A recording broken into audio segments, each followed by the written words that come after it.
언어중심 성경 강의 복음서 편 두 번째 시간 코페르 속전에 대해서 말씀을 나누겠습니다.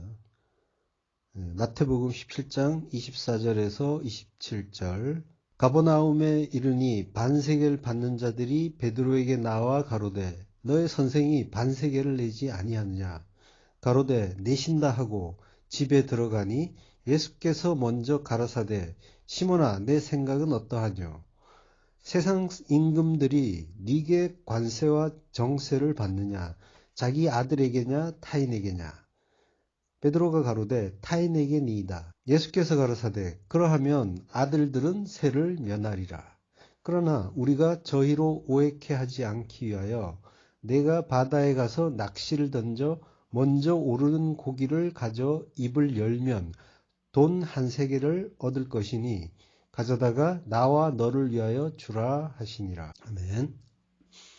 예, 속전은 헬라어로 안틸리트론이라고 하는데요. 대속물, 속전이란 뜻입니다. 히브리어로 가면 코페르, 몸값, 속전, 그리고 마을, 역청, 고벨화 이런 의미가 있습니다. 예, 하나님의 뜻을 아직 깨닫지 못한 사람들은 모두 자기를 증명하고 자기 가치를 높이고 자랑하는 과정에 있죠. 그러니까 자기라는 신을 열렬하게 믿고 높이는 과정을 겪는 거예요. 그러나 하나님의 때가 이르면 그 카이로스의 때에 이르면 모든 것이 헛되다는 걸 알게 되고 그리고 하나님 나라를 소망하는 아들이 되는데 그러면 믿을 것은 내가 아니로구나를 이제 고백하게 되는 거죠. 즉 자기에 대한 믿음을 버리고 하나님의 아들을 믿는 믿음, 정확하게는 하나님의 아들의 믿음을 믿는 자가 되는 거죠. 이러한 구원의 여정을 겪는 겁니다.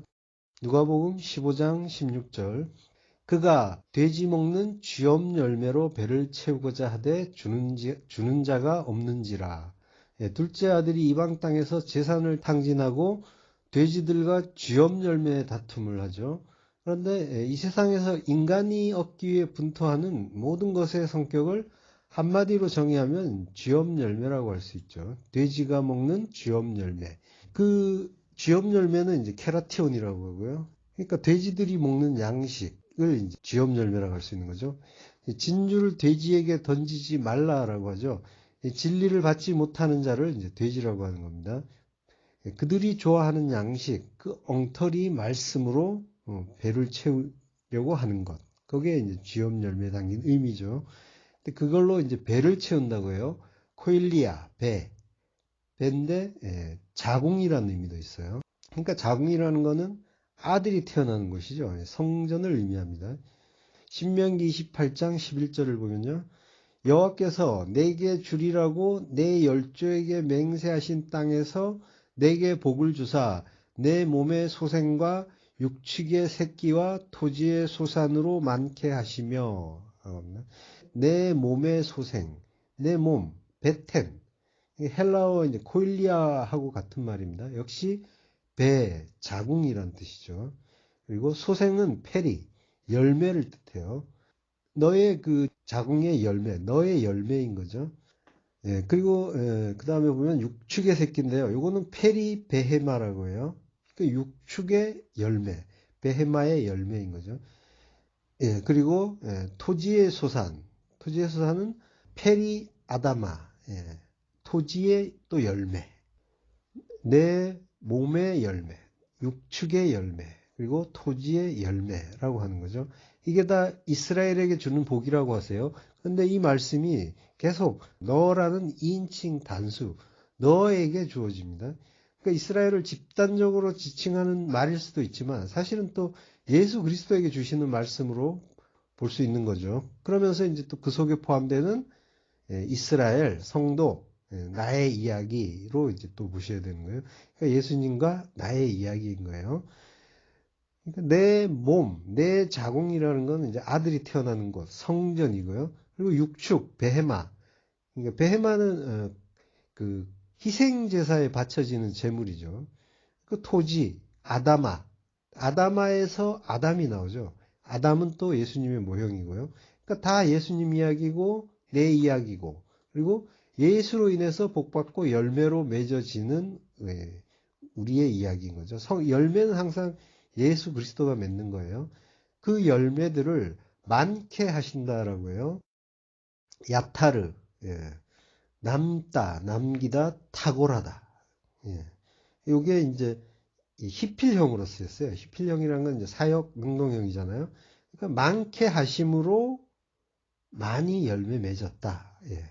주님은 나무고 우리는 가지죠. 생명은 그리스도께만 있고 그분과 하나 된 자만 그분의 생명을 공급받을 수 있고 그 생명이 열매 맺게 하는 거죠. 보이는 모양은 이제 가지에서 우리에게서 열매 맺는 것 같지만 사실은 나무가 맺는 거예요. 나에게 능력이 있고 공로가 있는 게 아니란 말이에요.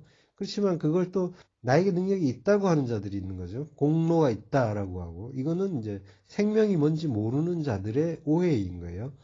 내 공로가 크니까 상급도 크다라고 하죠.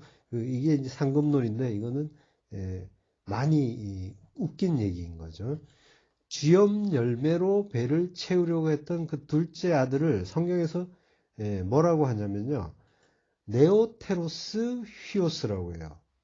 네오테로스는 이제 네오스에서 나온 말인데 네오스는 새로운 이런 의미죠. 그러니까 둘째 아들을 더 새로운 아들이라고 하는 거죠.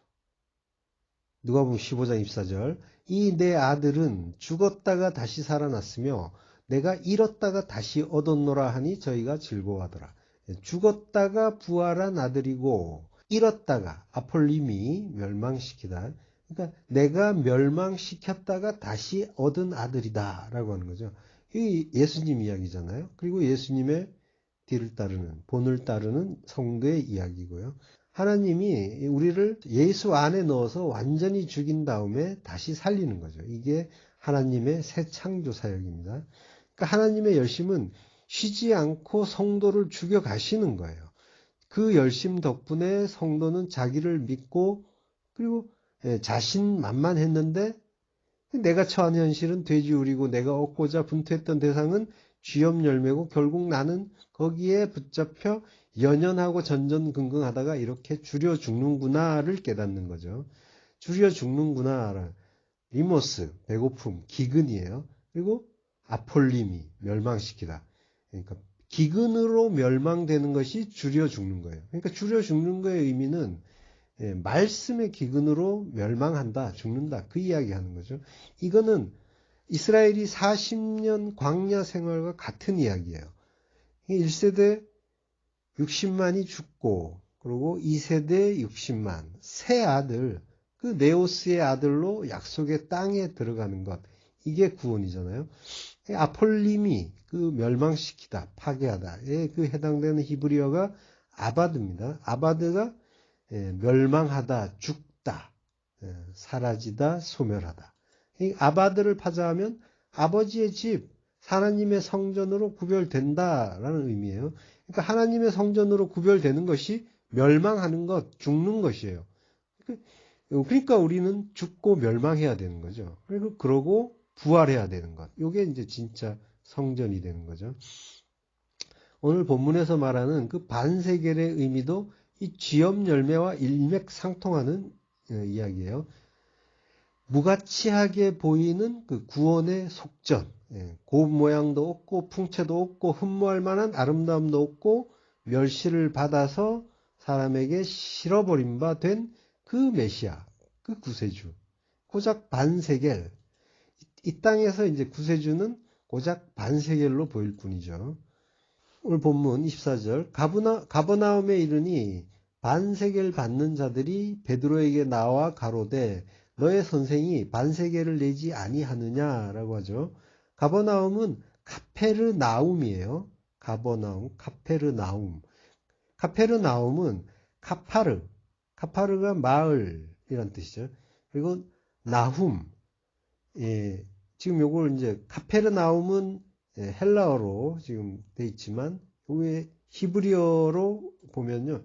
카파르란 말이 마을이에요. 그리고 나훔은 위로라는 말이에요. 나훔이라는 성경이 있죠.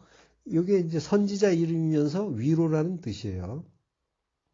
나훔의 동사형이 나함인데 이게 위로하다라는 뜻이에요. 그러니까 가버나움은 카페르나훔, 예. 그러니까 나훔의 마을, 위로의 마을이란 뜻이 되는 거죠. 예수님은 나사렛에서 배척을 당하신 후에 가버나움에서 이제 주로 활동을 많이 하셨고요. 그리고 예수님은 또 여기 가버나움에서 어부들을 제자로 부르시고 또 베드로와 안드레는 이제 부름받기 전부터 가버나움에 원래 살고 있었고요. 그리고 마태는 가버나움의 세관에 앉아 있었죠. 예. 그리고 또 회당에서 가르치시고 백부장의 아들도 고치고요. 그리고 왕의 그 신하의 아들의 병도 고쳐주죠. 그리고 베드로의 그 장모의 열병 고친 것도 여기 가버나움이고요. 그리고 중풍병자를 4사람이 메고 오는 그런 일이 있었죠. 이것도 가버나움에서 일어났고요.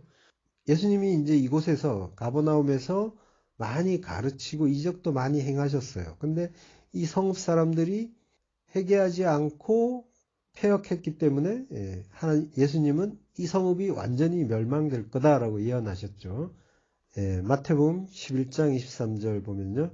가버나움아 내가 하늘에까지 높아지겠느냐 음부에까지 낮아지리라. 내게서 행한 모든 권능을 소돔에서 행하였다면 그 성이 오늘날까지 있었으리라. 내가 너희에게 이르노니 심판날의 소돔 땅이 너보다 견디기 쉬우리라.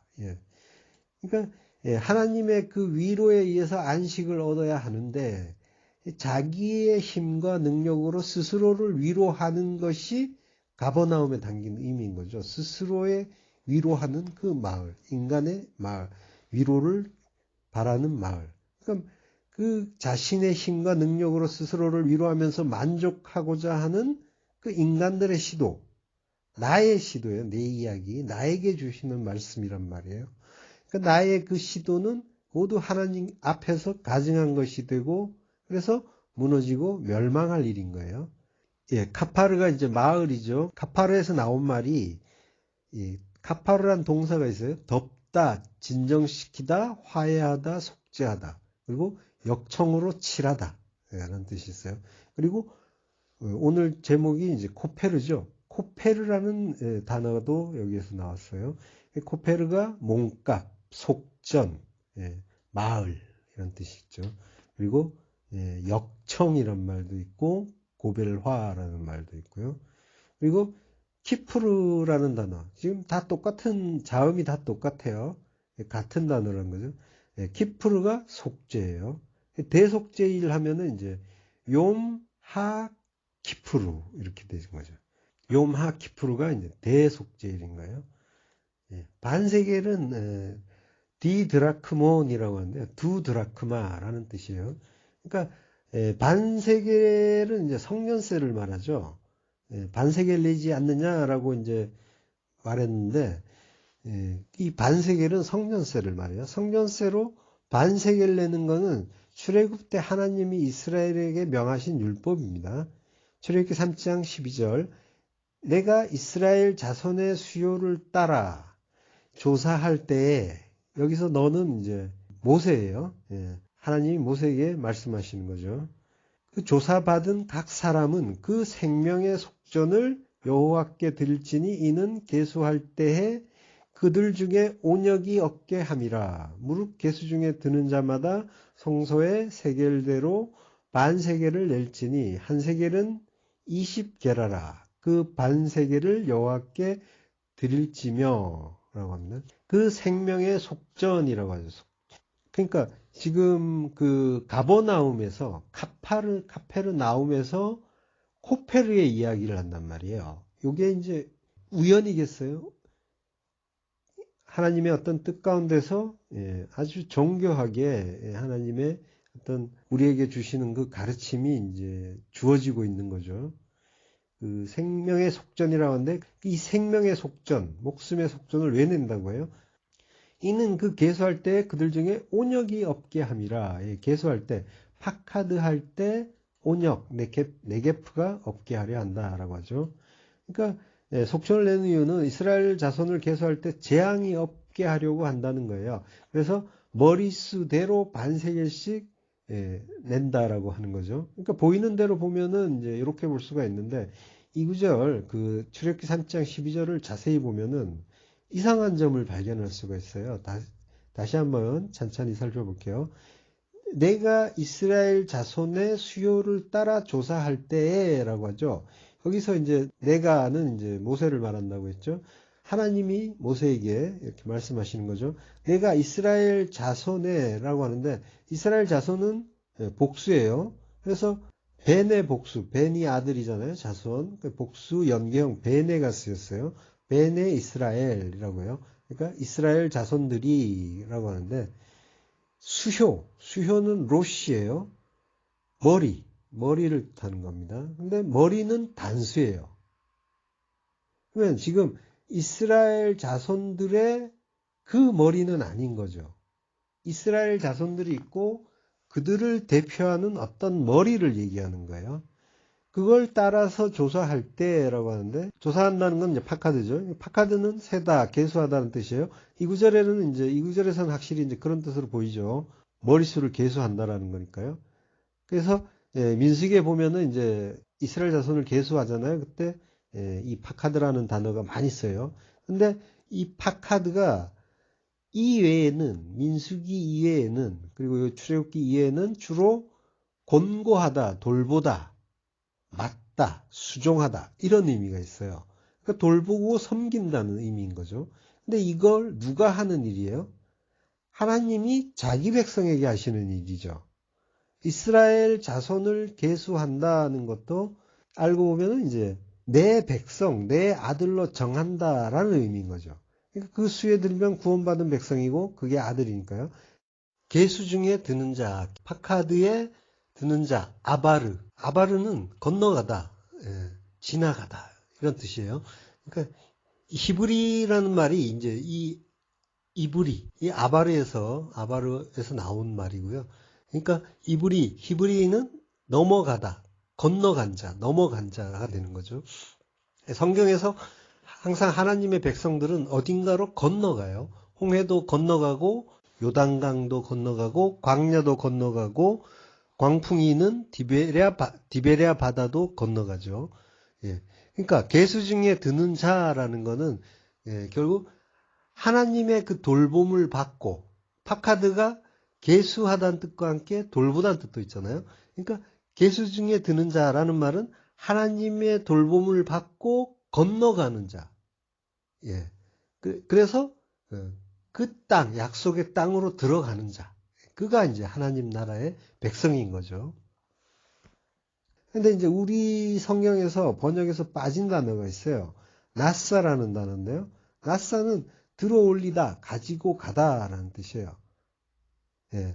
그 예수님이 나를 따르려면 자기를 부인하고 자기 십자가 지고 나를 따르라라고 하잖아요. 지고가 아이로예요. 아이로가 히브리어의 나사에 해당하는 단어예요. 들어올리다라는 뜻이죠. 그러니까 나사를 넣어서 출애굽기 3장 12절을 직역해 보면요. 너는 그들을 돌보기 위해 이스라엘 자손들의 머리를 들어 올려라 라고 하는 거예요. 자, 여기서 아까 그 로시는 복수가 아니라 단수라고 했죠. 이스라엘 자손들은 복수고요. 그러니까 이스라엘 자손들의 제각각의 머리가 아니라 그들 전체를 구원하기 위한 다른 머리, 유일한 그 하나인 그 머리를 말하는 거죠. 뭡니까? 우리의 머리 되시는 예수 그리스도신 거죠. 그 머리, 그 예수 그리스도를 들어 올려라 라고 하는 겁니다. 들어 올린다는 건 어디에 들어 올리는 거죠? 십자가에 들어 올리는 거죠. 그러니까 내 머리가 삭제당하고 예수 그리스도가 내 머리가 되시고 하나님이 그 머리를 십자가에 달아서 들어주실 때 그 머리의 지체인 나도 함께 들림을 받는 거죠. 그 구원은 이제 예수 그리스도와의 그 연합이잖아요. 하나가 될 때 이루어지는 거죠.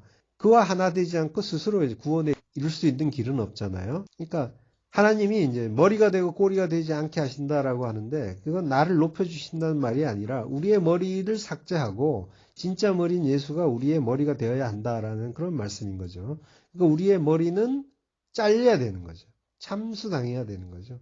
그래서 좌우의 날선 검이라고 하는 말씀이 하나님처럼 된 우리의 그 머리를 자르러 오시는 거죠. 예. 목이 곧은 백성의 그 머리를 잘라주는 거죠. 예. 그 진리의 말씀으로 그 다나토스의 죽음을 죽여주는 거죠. 그때 이제 비로소 예수라는 진짜 머리가 우리 위에 붙는 거죠. 그러니까 머리가 되지 않으면 이 세상, 이 저주의 바다를 열심히 이제 꼬리로 달리는, 꼬리로 헤엄치는 자가 되는 거죠. 예. 정자와 난자가 수정할 때 많은 그 정자들이 달려가죠. 난자를 향해서. 근데 그 난자와 수정에 성공하는 정자는 빨리 도달한 정자가 아니라, 그러니까 성경에서 원하는 자로 말미암도 아니요 다른 박질하는 자로 말미암도 아니라고 하죠. 오직 긍휼히 여기시는 하나님으로 말미암다라고 하시죠. 그러니까 난자가 받아들인 건 자기와 가장 다른 성질의 정자를 받아들여요. 거룩하신 하나님이 죄인 중에 괴수라고 하는 자인식을 한 자. 거룩과 가장 먼 그 죄인 중에 괴수가 천국 백성으로 받아들여지는 거죠. 그리고 꼬리가 잘리고 머리만 들어가고요. 이 모든 것이 이제 복음인 거죠. 그렇게 선택된 자들이 내는 것이 속전이에요. 그 속전, 코페르. 자, 조사받은 각 사람은 그 생명의 속전을 여호와께 드릴지니라고 하는데, 이 구절도 이제 번역이 분명하진 않아요. 이걸 이제 직역을 해보면요. 배 나탄, 그리고 드려라. 조사받은 각 사람이라고 하는데, 각 사람에 이제 해당하는 히브리어는 이시예요. 다른 말은 없어요. 조사받은이란 말도 없어요. 그냥 각 사람에 해당하는 말이 이시예요. 그 이시는 한 사람이죠. 동사는 나탄이라고 하는데, 요거는 또 3인칭 복수예요. 그러면 이제 이시가 주어가 아니라는 말이 되죠. 그러니까 조사받은 각 사람은 드려라. 생명의 속전을 여호와께 드릴지니라고 하는데, 이 이시가 드리는 게 아니라는 게 되는 거죠. 그리고 그들을 계수할 때라는 말이 또 번역에서 빠졌어요. 파카드 에탐이라는 말. 그들을 계수할 때 그가 생명의 속전을 여호와께 드려라라고 하는 거죠. 그러니까 조사받은 각 사람이 여호와께 드려라. 이거는 이제 말이 안 되는 번역인 거고요. 그들을 계수할 때 그 생명의 속전인 그 이씨와 생명의 속전은 지금 동격인 거예요. 그 명사가 연속해서 붙어 있는데, 그러니까 이씨는 주어가 아니고, 주어는 3인칭 복수니까 그들이 되겠죠. 그들은 이스라엘 자손이고요. 그러니까 이스라엘 자손들이 생명의 속전인 그를 여호와께 드려라라는 말이죠. 그러면 이씨는 누구겠습니까? 예수 그리스도신 거죠. 그 예수 그리스도가 생명의 속전이다라는 말을 이렇게 가르쳐 주고 있는 거예요. 성전에 내는 속전은 반세겔이라고 하죠. 세겔은 이제 지금 현재 이스라엘에서 쓰고 있는 화폐 단위이기도 해요. 그게 뭐 지금은 가치가 뭐 1달러에 4세겔 뭐 정도 한다는 건데요. 그러니까 1세겔은 250원에서 300원 정도 되는 거죠. 성경에서는 훨씬 가치가 높아요. 레위기 15장 5절을 보면 수양 한 마리가 이제 2세겔 정도 된다고 해요. 그리고 아브라함은 막벨라 굴을 은 400세겔에 이제 구입을 하죠. 다윗은 오르난의 그 타작마당을 은 50세겔에 사고요. 자, 그리고 종의 목숨값은 30세겔이라고 하죠. 출애굽기 21장 32절. 소가 만일 남종이나 여종을 받으면 소 임자가 은 30세겔을 그 상전에게 줄 것이요 소는 돌에 맞아 죽을지니라 라고 합니다. 인간이 하나님을 오해하면 하나님은 소로 보이죠. 시내산 아래에서 이스라엘 백성들이 금송아지를 만들었고요. 그런데 그래서 이제 히브리어 첫 글자가 알레프가 이제 소머리를 형상한 문자고요. 그래서 하나님을 인간들이 소로 알고 있으니까 그걸로 하나님이라고 하자 하면서 알레프를 라는 이제 문자로 가르쳐 주시는 거죠. 그래서 알레프가 하나님을 뜻하는 이제 문자로 우리에게 주어지는 거죠.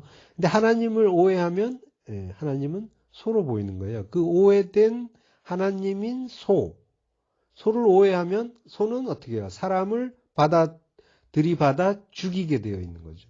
예, 그 종의 목숨값은 은 30. 하나님의 종으로 오신 예수님이 30, 은 30에 팔리는 거죠. 예. 그 오해된 하나님, 율법인 거죠. 율법에 예수님이 맞아 죽으시는 거예요. 예, 출애굽기 3장 15절. 너희의 생명을 속하기 위하여 여호와께 드릴 때에 부자라고 반세겔에서 더 내지 말고 가난한 자라고 덜 내지 말지며. 예. 그러니까 이 반세겔의 속전은 생명의 속전으로 이 땅에 오시는 예수 그리스도를 가르쳐주는 교육의 재료인 거죠. 그러니까 하나님 편에서 무조건적인 은혜로 거저 주어지는 게 구원이다라고 하는 거예요. 디모데전서 2장 6절 그가 모든 사람을 위하여 자기를 속전으로 주셨으니 기약이 이르면 증거할 것이라. 예. 휘페르파스 모든 것을 위하여 모든 것을 대신하여 라는 의미고요. 자기를 속전으로 안틸리트론 대속물 자기를 그 속전으로 주시니가 기약이 이르면 증거할 것이라. 증거한다라는 말은 아니고요. 동사가 아니에요. 마르티리온 증거예요. 그리고 기약이 이르면은 이제 카이로스 이디오스인데 요거는 이제 자기 때를 얘기하는 거예요. 카이로스는 이제 때는 때인데 하늘의 진리가 포착되는 때, 하나님의 뜻을 깨닫는 때를 이제 카이로스라고 하죠. 헬라어에는 두 가지 때가 있잖아요. 카이로스와 크로노스의 때. 물리적으로 흘러가는 시간은 크로노스. 카이로스는 하늘의 뜻을 깨닫는 때. 그러니까 지금 카이로스 이디오스라고 하는 거는 자기 자신의 때. 카이로스는 때고 이디오스는 자기 자신에 속한 것, 뭐 이런 뜻이잖아요. 그러니까 자기 자신의 때, 자기 때라는 거죠. 그러니까 직역을 하면은 마르티리온까지, 마르티리온 그 증거까지 합쳐서 직역을 하면 자기 때의 증거다라고 하는 거죠. 그가 모든 사람을 위하여 자기를 속전으로 주셨으니 이는 이제 자기 때의 증거다라고 하는 거죠. 그러니까 어느 시점, 어느 때가 되면 우리 그 성경을 보면은 지금 어느 시점, 어느 때가 되면 예수 그리스도께서 내가 속전이야, 내가 대속물이야 하면서 증거하신다라고 하는 그런 의미로 보이잖아요. 근데 그게 아니라 휘페르파스 모든 것을 위하여, 모든 것을 대신하여 자기를 속전으로 주신 분, 그 자신이 자기 때의 증거다. 그 자기의 때를 드러내는 증거다라고 하는 거죠. 그러니까 모든 때가 그를 깨닫는 모든 때가 그 속전 그리스도가 속전이라는 것을 깨닫는 때라는 거죠. 어느 때가 돼야 그걸 깨닫는 것이 아니라 어느 때든지 우리가 그 카이로스의 때를 깨닫는 그 모든 시간이 그리스도가 자기를 증거하는 그 때다라고 하는 거죠. 그 카이로스의 때, 그 하나님이 역사하시는 그때에 증거하시는 거죠. 그러니까 증거는 이미 와 있는 거죠. 말씀으로. 예. 그 성령으로, 그리스도의 영으로 각 사람에게 카이로스의 때, 모든 사람에게. 예. 자, 본문을 한번 다시 볼게요. 예수께서 먼저 가라사대라고 해요. 오늘 본문 25절 가로되 내신다 하고 집에 들어가니 예수께서 먼저 가라사대 시몬아 내 생각은 어떠하뇨? 세상 임금들이 네게 관세와 정세를 받느냐? 자기 아들에게냐 타인에게냐? 라고 물으세요. 예수님이 먼저 가라사대 프로프다노 앞질러서 선수쳐서 이미 알고 말씀하시는 거죠. 세상 임금 바실루스 왕 그리고 땅 이 세상 땅의 왕 이 세상의 왕은 관세와 정세를 자기 아들에게 받느냐 타인에게 받느냐. 세상 임금은 이 세상에서는 당연히 자기 아들에게서 받는 것이 아니라 타인에게 받겠죠. 그래서 베드로가 가로되 타인에게니다라고 해요.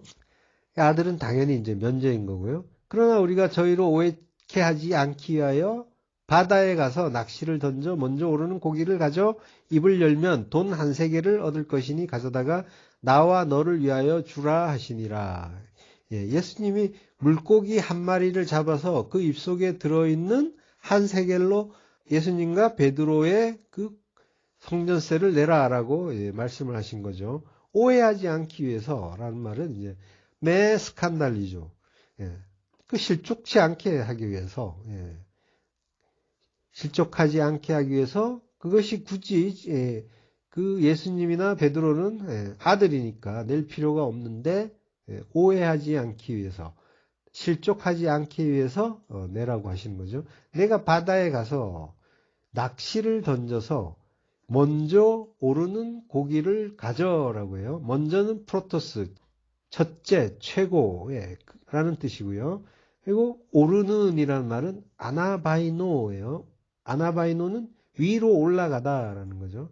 위로 올라가는 이크디스, 물고기를 가져, 아이로. 자, 가장 먼저 올라오는 아나바이노는 위로, 하늘로 올라간다는 거죠. 마태복음 3장 16절에 보면 예수께서 세례를 받으시고 곧 물에서 올라오실새라고요. 올라오실새 하늘이 열리고 하나님의 성령이 비둘기같이 내려 자기의 임하심을 보시더니, 예수님이 세례를 받고 물에서 올라오실 때 하늘이 열리고 성령이 비둘기같이 내린다고 하는 거예요. 여기에서 물에서 올라오실 새가 이제 아나바이노입니다. 그리고 이제 우리 본문에서 그 먼저 오른다라고 하는 게 프로토스예요. 프로토스. 첫 번째로 아나바이노. 하늘로 올라가는 것. 누굽니까? 예수님이죠. 예수님은 지금 베드로에게 예수님 이야기를 하시는 거예요. 그래서 고기를 가져라고 할 때, 이 가져도 역시 아이로라는 단어를 쓴단 말이에요. 아까 나왔잖아요. 십자가 들고 따라오라고 하시는 거. 그리고 세상 죄를 지고 가는 하나님의 어린 양 할 때 쓴 단어예요. 그러니까 고기를 가져, 고기를 들어라고 하는 거죠. 고기를 들었어요. 그런 다음에 그가 입을 열면 스토마를 아노이고 열면, 아노이고는 예수님이 입을 열어 가라사대 할 때 쓰는 말이에요. 그리고 아까 물에서 올라오실 새 하늘이 열리고 할 때 그 열리고, 이게 아노이고요 라는 단어가 쓰인 거예요. 그러니까 고기의 입을 열면 뭐가 나와요? 예수님이 입을 열면 말씀이 나오겠죠. 진리가 나오겠죠. 하늘이 열리겠죠.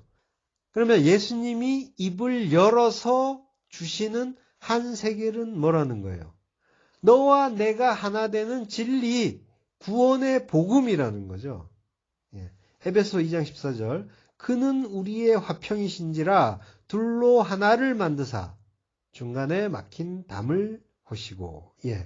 그러니까 이 성전세라는 거는 뭐예요? 원래 성전을 만드는 세금이잖아요. 성전은 성도의 몸이고요. 성도는 뭘로 성전이 돼요? 말씀으로, 진리로 성전이 되죠. 이게 11조의 개념이기도 하잖아요. 성전세는 누가 걷는 거예요? 율법에서는 레위인이 걷죠. 레위인은 이스라엘 중에서 이스라엘의 대표로 하나님께 바쳐진 자들, 봉헌된 자들이죠. 그러니까 하나님은 이스라엘의 그 장자들 대신에 그 레위 지파를 선택해서 전체 이스라엘 지파를 대표하는 그 장자로 삼으셨어요. 요게 레위 지파죠. 그러니까 백성들이 낸 속전은 회막에서 봉사하는 레위인을 위해서 쓰여요. 그러니까 레위 지파는 나머지 12지파를 대신해서 하나님을 섬기는 희생 제물로 바쳐진 거예요. 그러니까 레위는 우리의 영원한 대제사장인 그 예수 그리스도의 모형인 거죠. 그리고 그 베드로에게 반세겔 내 안 내니라고 이제 물은 그 반세기를 받는 자도 뭐예요? 성전세를 걷는 자들이니까 레위인인 거죠. 그러니까 레위 지파 속에는 그 처음 난 것은 다 하나님이다라는 그런 장자의 개념이 있고요. 그리고 어떤 무리를 대표해서 대속하는 첫 열매의 개념이 겹쳐 있는 거예요. 그러니까 이게 또 이제 11조의 내용이죠.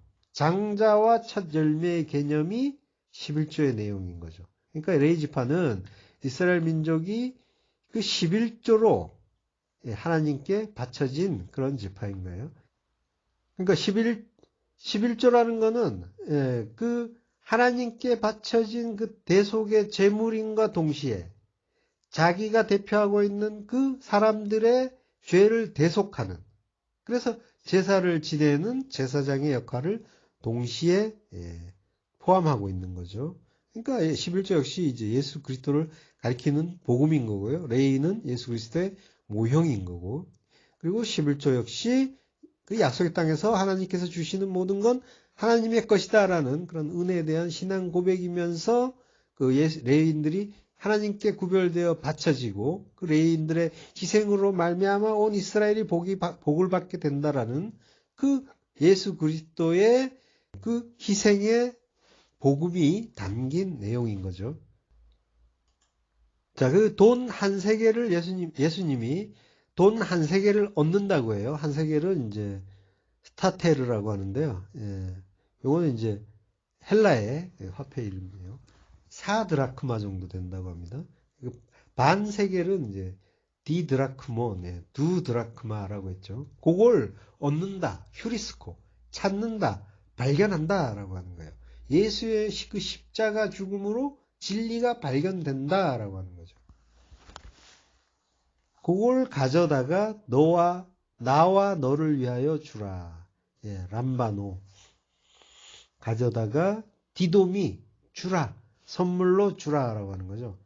그 너와 나를 위한 것. 그러니까 원래 그건 하나님의 은혜로 주신 선물이니까 선물로 주라라고 하는 거죠. 구원은 결국 누구의 공로나 업적으로 주어지는 그런 그 대가가 아니라 오직 은혜, 오직 예수 그리스도 십자가 공로로 예수에게 값없이 주어지는 은혜의 선물인 거죠. 그게 바로 이제 죄를 사해주는 코페르, 속전회인 거죠. 속전, 코페르.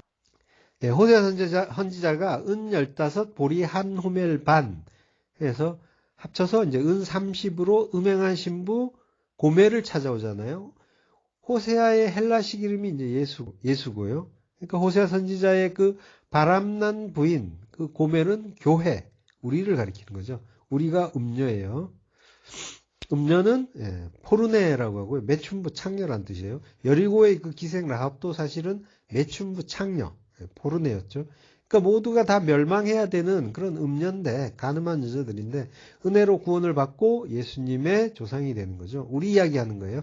우리가 멸망할 음녀 포르네였는데 은혜로 구원을 받고 예수를 낳는 자가 되는 것, 이게 구원인 거죠. 자, 이 창녀 고멜을 되찾는 그 은 30 역시 예수님이 팔린 값이에요. 자기를 판 돈, 그 속전, 코페르로 우리를 구원하시는 거죠. 하나님의 그 비밀이신 그리스도를 세상에 보내신 것은 잃어버린 반쪽을 찾으시라는 그 하나님의 뜻을 이루기 위한 일인 거예요. 그러므로 구원이란 구원의 주체이신 예수 그리스도가 반쪽인 그 신부를 찾아 하나를 이루는 것, 이게 구원인 거죠. 창세기 2장 24절 이러므로 남자가 부모를 떠나 그 아내와 연합하여 둘이 한 몸을 이룰지로다. 그게 하나님이 예수님께 주신 명령이잖아요. 둘이 하나가 돼야 그게 보시기에 좋은 선한 상태가 되는 거죠.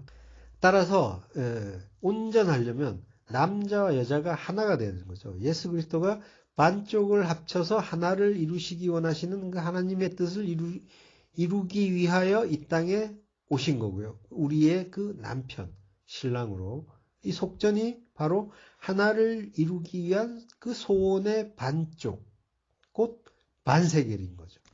그 그리스도의 속전, 곧 반세겔을 예수 그리스도가 이 속전, 반세겔을 당신의 그 신부에게 주심으로써 하나가 되어 하나님의 뜻, 하나님의 그 약속을 이루시는, 선을 이루시는 그 일을 행하시는 거죠. 그러니까 구원은 예수 그리스도와 교회가 합쳐서 하나가 되는 거고, 그래서 이제 베드로가 교회 대표로 나와서 물고기 입에서 나온 그 한세겔, 이 교회와 그리스도의 하나됨, 이걸 설명해 주는 거죠. 아가서 1장 14절, 나의 사랑하는 자는 내게 엔게디 포도원의 고벨화 송이로구나. 이 말은 술람미가 한 말이죠. 나의 사랑하는 자, 도드, 내가 가장 사랑하는 자라는 뜻입니다. 이 도드라는 말이 이제 다윗과 이제 같은 말이에요. 발음만 모음이 달라서 발음만 조금 다르지 글자는 자음은 똑같습니다. 그리고 이 똑같은 글자 중에 두다이라는 글자가 있어요. 요거는 이제 합한체라고 합니다. 그러니까 두다이, 합한체. 합한체는 자녀를 생산하지 못하던 그 라헬이 레아에게서 얻어낸 식물이죠. 그 신랑 야곱을 하룻밤 빌려주면서 얻어낸 그 합한체. 라헬은 합한체를 얻어서 그걸 통해서 아들을 얻죠. 요셉을. 그러니까 합한체는 예수 그리스도의 영, 그 성령의 의미를 담고 있는 거예요. 신랑을 넘겨주고 예수를 잃고 그리스도라는 씨를 얻어서 아들을 낳는 이야기죠. 합한체는 루벤이 그 들, 4대에서 얻은 겁니다. 그게 언제죠? 맥추 때라고 합니다. 맥추절. 맥추절은 오순절. 예. 아직 절기가 정해지지 않은 때니까 이제 맥추 때라고 하는데요. 이 맥추 때가 맥추절의 그 기간인 거죠. 그 시기인 거죠. 그 맥추절은 오순절과 같은 의미인 거고요. 오순절에 무슨 일이 있어요? 성령 강림이 있죠. 예, 그러니까 성경은 한치의 빈틈도 없는 거예요. 예, 나의 사랑하는 자 도드, 술람미가 가장 사랑하는 자는 솔로몬, 평강의 왕 예수 그리스도. 예, 그는 내게 엔게디 포도원의 고벨화 송이로구나 라고 노래해요. 엔게디 포도원, 엔게디는 새끼 염소의 샘이라는 말이에요.